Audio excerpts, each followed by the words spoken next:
जय श्री राम। आज मैं आप सभी को वो कथा बताऊंगी जब भगवान श्री राम वन में कुछ अलग ही चरित्र किया था।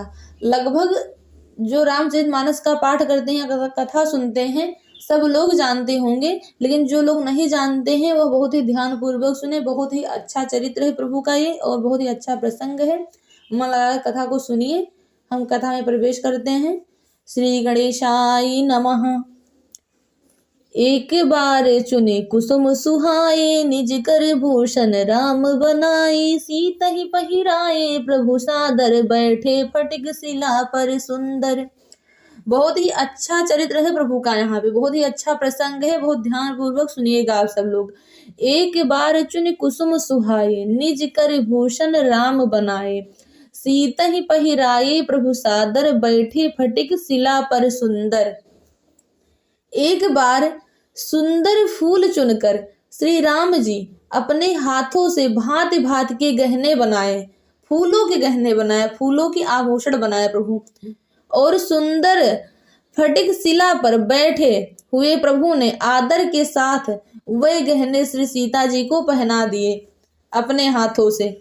फिर आगे कथा में होता है, सूर्यपत सुत धरि बायस बेशा, सठ चाहत रघुपति बलि देखा। जिम पिपीलिका सागर था, महामंदिमति पावन चाहा। कहने का तात्पर्य है, सूर्यपत सुत धरि बायस बेसा, सठ चाहत रघुपति बलि देखा। जिम पिपीलिका सागर था, महामंदिमति पावन चाहा। कहने का तात्पर्य है, कहने का भाव है, देवराज इंद्र का मूर्ख पुत्र जयंत, देवराज इंद्र के पुत्र का नाम था जयंत, जो कि कौवे का रूप धरकर श्री रघुनाथ जी का बल देखना चाहता था। जैसे महान मंद बुद्धि चींटी समुद्र का थाह पाना चाहती हो, इसी प्रकार वो भी चाहता था। अब आगे कथा में क्या होता है, बहुत अच्छा प्रसंग यहाँ पे व्यक्त हुआ है और प्रभु का बहुत ही अच्छा चरित्र है। सीतै चरण चोचिहति भागा, मूढ़ मंदिमति कारण कागा। चला रुधिर रघुनायक जाना, सीक धनुष सायक संधाना। सीता चरण चोचिहति भागा, मूढ़ मंदिमति कारण कागा। चला रुधिर रघुनायक जाना, सीक धनुष सायक संधाना। कहने का तात्पर्य है, कहने का भाव है, कहने का भाव ये है यहाँ पे, वह मूढ़ मंद बुद्धि कारण से भगवान के बल की परीक्षा करने के लिए बना हुआ कौवा सीता जी के चरणों में चोंच मारकर भागा। चोंच मारकर भागा। वो जब रक्त बह चला तब श्री रघुनाथ जी ने जाना और धनुष पर सीख मतलब सरकंडे का बाण संधान किया। फिर आगे कथा में होता है, अति कृपाल रघुनायक सदा दीन पर नेह। तासन आए कीन छल मूरख अवगुण गेह। अति कृपाल रघुनायक सदा दीन पर नेह। तासन आय कीन्ह छल मूरख अवगुण गेह। कहने का तात्पर्य है, कहने का भाव है, श्री रघुनाथ जी तो अत्यंत ही कृपाल हैं और जिनका दीनों पर सदा प्रेम रहता है, उनसे भी उस अवगुणों के घर मूर्ख जयंत ने आकर छल किया और भगवान राम से भी आकर वो छल किया, जो कि बहुत ही सरल हैं। श्री राम प्रभु बहुत ही सरल हैं, बहुत दयालु और कृपालु हैं। फिर आगे कथा में होता है, प्रेरित मंत्र ब्रह्म सर धावा। चला भाजी बायस भई पावा। धर निज रूप गयो पित पाही। राम विमुख राखा तेहि नाही। प्रेरित मंत्र ब्रह्म सर धावा। चला भाजी बायस भई पावा। धर निज रूप गयो पितु पाही। राम विमुख राखा तेहि नाही। कहने का तात्पर्य है, मंत्र से प्रेरित होकर वह ब्रह्म बाण दौड़ा। कौवा भयभीत होकर भाग चला। वह अपने असली रूप धरकर पिता इंद्र के पास गया, पर श्री राम जी का विरोधी जानकर इंद्र ने उसको नहीं रखा। यही होता है कि जो प्रभु राम से बैर करता है उसको अपने माता पिता भी नहीं रखते हैं, कोई उसका नहीं होता है। जो प्रभु से बैर कर लिया उसका कोई नहीं है, क्योंकि प्रभु तो सबके हैं और जब जो सबके हैं उन्हीं से बैर कर लेगा फिर क्या होगा। फिर आगे होता है, भानिरास उपजी मन त्रासा। जथा चक्र भय ऋषि दुर्वासा। ब्रह्म धाम शिवपुर सब लोका। फिरा श्रमित व्याकुल भय शोका। भानिरास उपजी मन त्रासा। जथा चक्र भय ऋषि दुर्वासा। ब्रह्मधाम शिवपुर सब लोका, फिरा श्रमित व्याकुल भय शोका।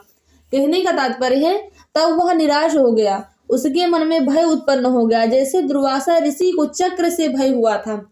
वह ब्रह्मलोक, शिवलोक आदि समस्त लोकों में थका हुआ और भय शोक से व्याकुल होकर भागता फिरा। फिर आगे कहने का तात्पर्य है इसमें क्या होता है, काहू बैठन कहाँ न ओही, राखी को सकै राम कर द्रोही, मात मृत्यु पित समन समाना, सुधा हुए विष सुनि हरि जाना। काहू बैठन कहाँ न ओही, राखी को सकै राम कर द्रोही, मात मृत्यु पित समन समाना, सुधा हुए विष सुनि हरि जाना। मतलब कहने का तात्पर्य है, कहने का भाव है, पर रखना तो दूर रहा, किसी ने उसे बैठने तक के लिए नहीं कहा। श्री राम जी की द्रोही को कौन रख सकता है। कागभूषण जी कहते हैं, हे गरुड़ सुनिए, उसके लिए माता मृत्यु के समान, पिता यमराज के समान और अमृत विष के समान हो जाता है। जो प्रभु से बैर कर लेता है उसके लिए ऐसा ही होता है, उसके साथ में अपना कोई नहीं होता है उसका। जब प्रभु से बैर करना है तब क्या है, कोई नहीं है, प्रभु तो सबके हैं ना। फिर उसके बाद में होता है, मित्र करई सतरिपु कई करनी, ता कहूँ विबुध नदी बई तरनी, सब जगताही अनलहु ते ताता, जो रघुबीर विमुख सुन भ्राता।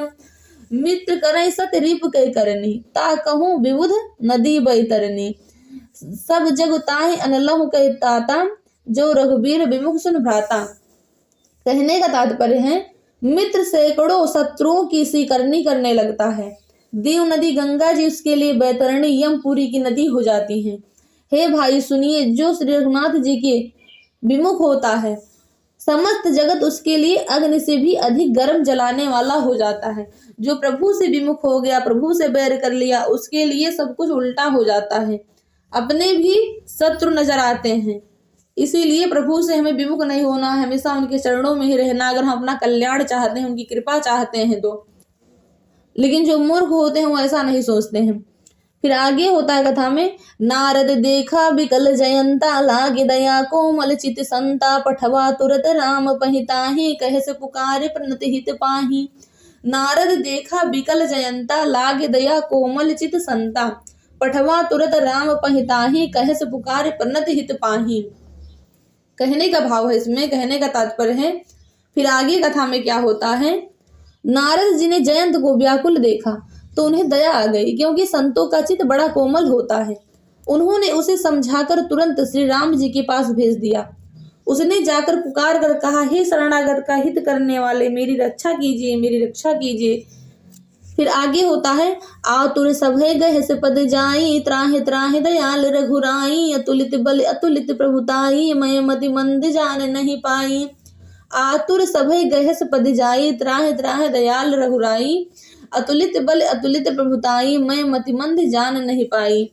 कहता है फिर बाद में, आतुर और भयभीत जयंत जाकर श्री राम जी की चरण पकड़ लिए और कहा, हे दयालु रघुनाथ जी, रक्षा कीजिए, रक्षा कीजिए। आपकी अतुलित बल और आपकी अतुलित प्रभुता सामर्थ्य को मैं मंद बुद्धि जान नहीं पाया था।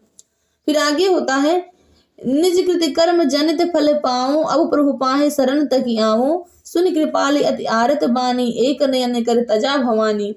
निज कृति कर्म जनित फल पाऊं, अब प्रभु पाहे शरण तक आऊं, सुन कृपाल अति आरत बानी, एक नयन कर तजा भवानी। कहने का तात्पर्य है, कहने का भाव है कथा का, बहुत ध्यान पूर्वक सुनिएगा। प्रभु हमारे कितने दयालु हैं, इतने सामर्थ्य होते हुए फिर भी प्रभु बहुत दयालु है। अपने किए हुए कर्म से उत्पन्न हुआ फल मैंने पा लिया है। जयंत कहता है प्रभु से, अपने किए हुए कर्म से उत्पन्न हुआ फल मैंने पा लिया है। अब हे प्रभु मेरी रक्षा कीजिए, मैं आपकी शरण तक आया हूँ। शिव जी कहते हैं, हे पार्वती, कृपाल श्री रघुनाथ जी उसकी अत्यंत आर्त दुख भरी वाणी सुनकर उसे एक आंख का काना करके छोड़ दिया, मतलब एक आंख खत्म कर दी उसकी।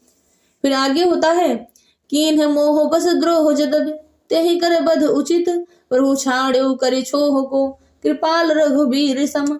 मतलब कीन्ह मोह बस द्रोह जदब, तेहि कर बध उचित, प्रभु छाड़्यो करे छोह को, कृपाल रघुबीर।